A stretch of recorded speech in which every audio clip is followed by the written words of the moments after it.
Welcome back. This is Tom, and this is Tom's Radio Room Show. And let me turn this volume down. I have to apologize for my previous video. I inadvertently got too close to the microphone again and over modulated the microphone. So the audio was pretty bad. So we've moved things around a little bit, and hopefully the audio won't be so bad today.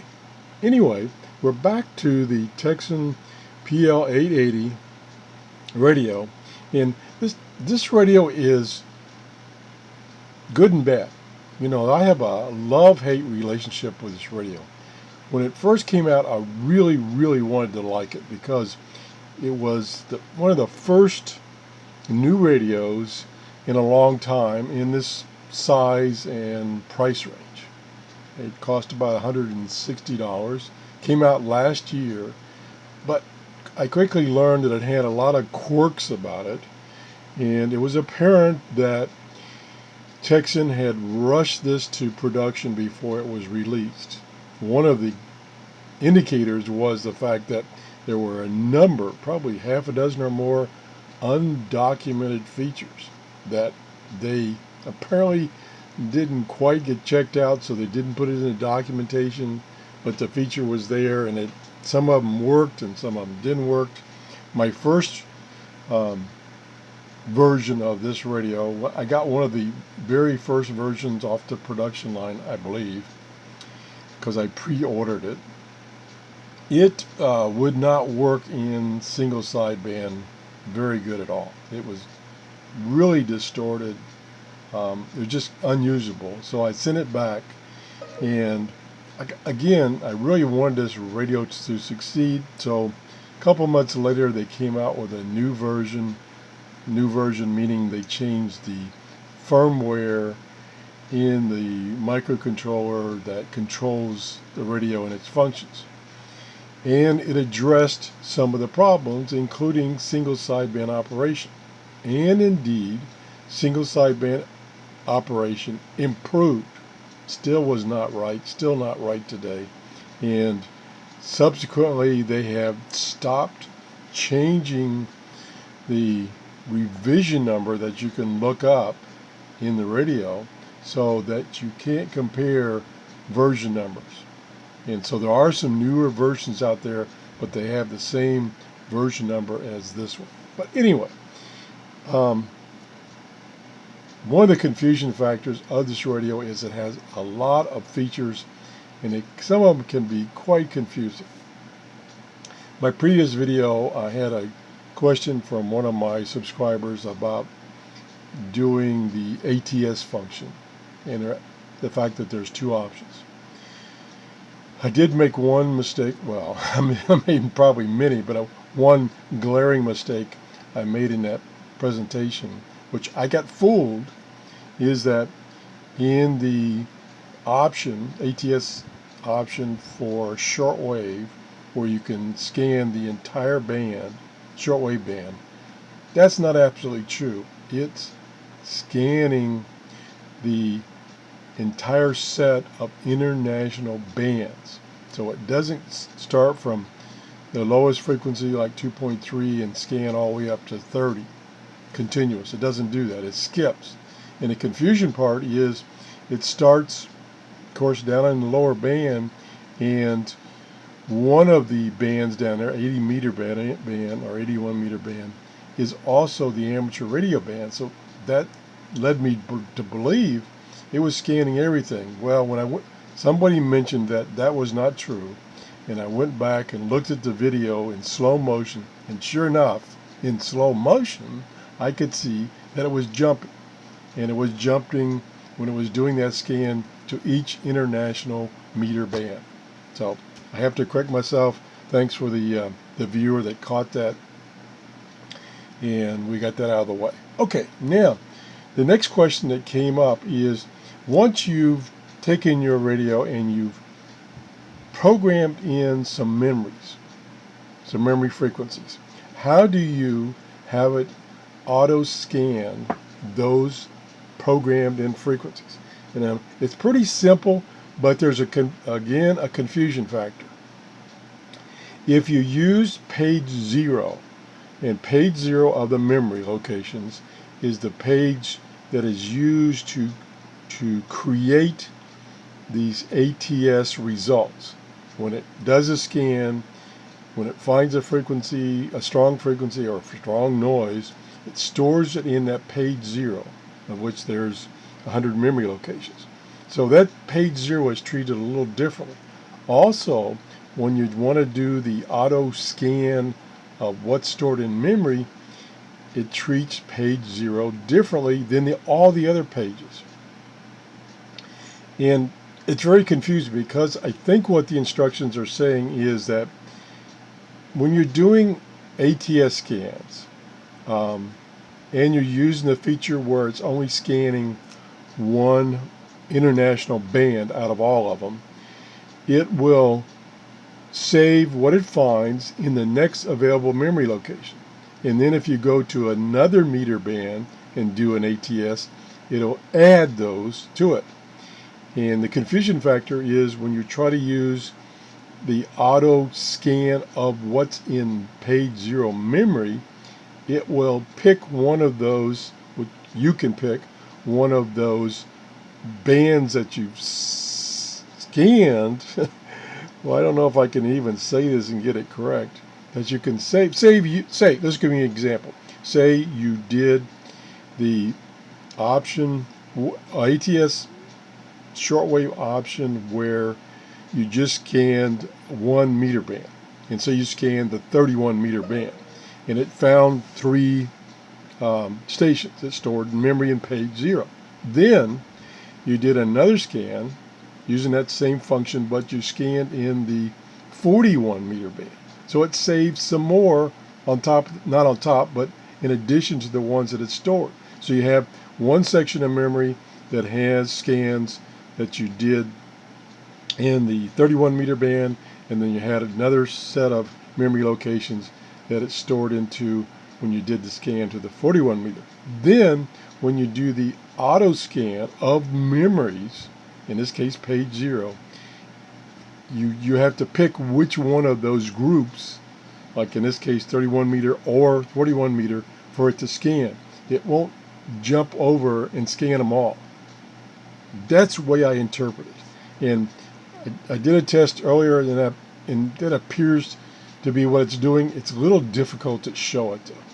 What's easier to show it, and what you probably should use, is you should do you can do an auto scan, or if you have a list of frequencies you want to store in memory, is if you do an auto scan, write down on a piece of paper what it found that you want to keep, because a lot of it could be noise and you could care less about it. So write down those frequencies that you want to keep, and then copy those to some other page besides page 0. Page 1, 2, 3, whatever you want to. And then if you're systematic about it, you could use specific pages for certain types of frequencies. Like you could use one of the pages for HF arrow frequencies, or one for time frequencies. So you could kind of organize your pages that way. So now if you use the auto scan of memory for pages 1 and up, then it kind of works normal. I say normally. This radio is far from normal. So, and you can put any frequency anywhere you want to, and you can put in frequencies that are not in the international band, because you're doing it manually basically. So what I've done is I have page 1, I have some frequencies stored in there that I stored in there previously. I don't remember what they are. I think they're HF arrow frequencies, but I'm not sure. But they're all over the bands, and they're not necessarily within the international band. So it's just a bunch of frequencies that I put in page 1. So I'm now on page 1 of the memory, and this is how this works. All you have to do is, once you're in memory mode, I mean, you can verify you're in memory mode by pushing this VFVM button. I'm going to push it just to show you.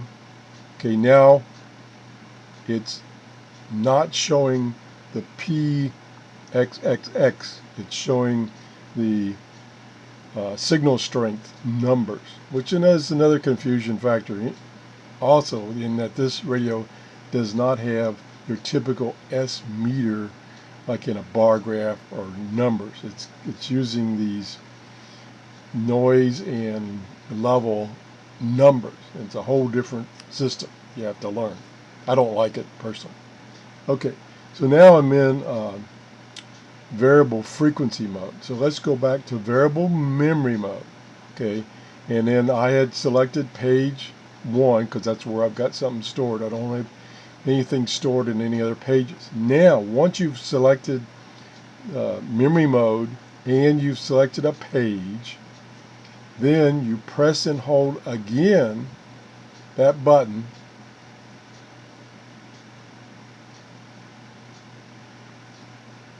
and it should have scanned. Oh, why didn't it scan? Oh, it is. Okay, it's scanning now. And what it does is it goes through each of the memory locations and it stays on that memory location for about 5 seconds. That's what confused me. So it's taking longer than I thought. And it doesn't work, at least in my experience. Oh, there's a 11775. That's a military frequency for military aircraft. Military aircraft. I'll get it right in a minute. And that's maybe what I have programmed in here. So anyway, unlike a scanner radio, which will scan what you have in memory until it finds a signal and then it stops, this just scans, waits 5 minutes, and goes on. So it doesn't stop. So to me, it's not as useful. Now what you would do is you would turn the volume up, and I don't have the antennas extended.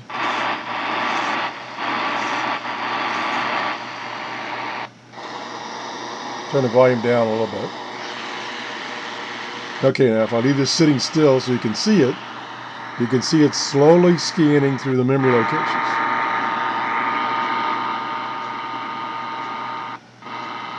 And it stays on each one of those memory locations for like 5 seconds and then continues. It doesn't stop. And then it starts over. Now it's back to 1. So what you do is you just let this thing sit there and scan. And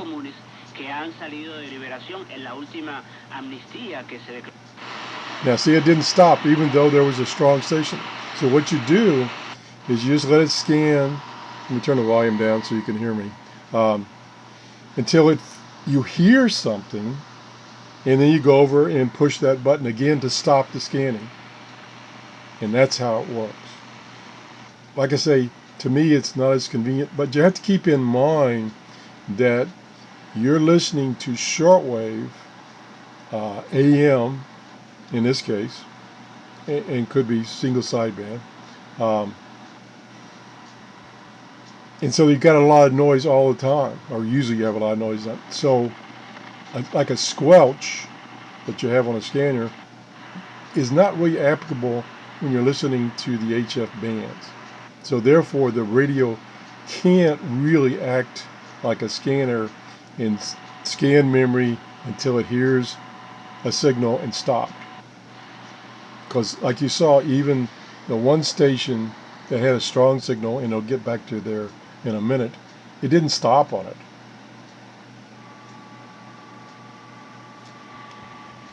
I can't remember how many memory locations it had in this band, and then, on this page. Hopefully we'll get back to it. We're up to 17. And the frequencies don't have to be in order. They can jump around.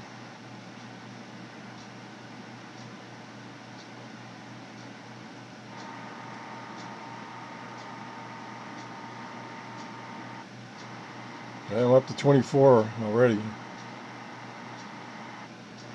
Okay, it's back on 1 again. I think it was 3 that had a signal.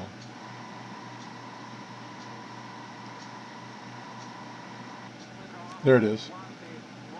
Okay, I pushed the VFVM button again. That stopped the scan. Now I can listen to that station. So that's how it works. Maybe not as easy as you'd like it to. And like I say, it doesn't operate like your typical scanner radio, which is usually working on the FM bands.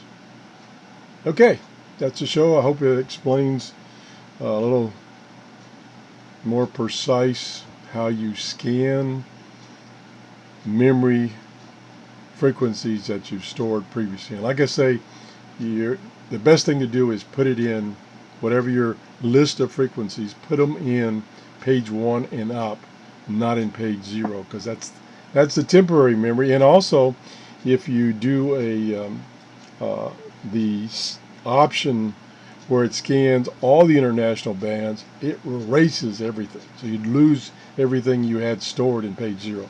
So remember to move your frequencies to page 1. That's the show for today. If you enjoyed the show, please give me a thumbs up. Thanks for watching. Bye-bye.